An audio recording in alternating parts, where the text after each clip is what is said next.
আজকে আমি 40 piece spring roll বানাইছি। এখানে 10 পিস আছে, বাকি এখানে 20 পিস আমার ননাসদের বাড়িতে যাবে। আর সবাইকে দেওয়ার জন্য মানে আমি তাড়াতাড়ি যা পারি তা বানিয়ে নিতেছি।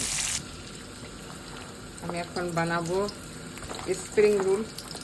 তো পেঁয়াজ দিয়ে দিলাম একটু, ক্যাবেজ দিয়ে দিলাম, বাঁধাকপির পরে আমি গাজর দিয়ে দিচ্ছি।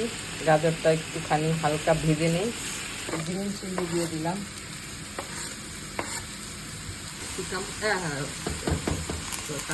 একটু লবণ দিব, কারণ আমি চিকেনের মধ্যে, আমার রেডিমেড চিকেনের মধ্যে লবণ আছে, আবার সয়া সস দিব, ওইটার মধ্যে লবণ থাকবে, এই জন্য একটু লবণ দিলাম। এখন দিয়ে দিতেছি চিকেন। আমার হাত নাড়াইতে পারতেছি না এখানে, কি বলে, এই বড় পাতিলের জন্য। ওকে, এখন আমি দিয়ে দিব সয়া সস, কারণ সয়া সস না দিলে এটার টেস্ট আসবে না।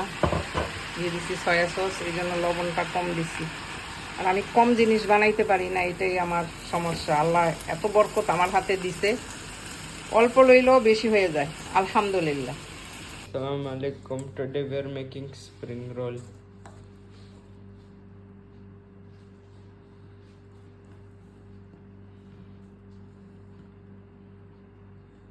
স্প্রিং রোল আমার হাজব্যান্ড বানাই দিছে, এখন আমি ফ্রাই করতেছি।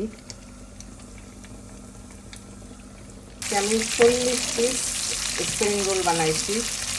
এখানে 10 পিস আছে, বাকি এখানে 20 পিস আমার ননাসদের বাড়িতে যাবে। আর সবাইকে দেওয়ার জন্য মানে আমি তাড়াতাড়ি যা পারি তা বানিয়ে নিতেছি।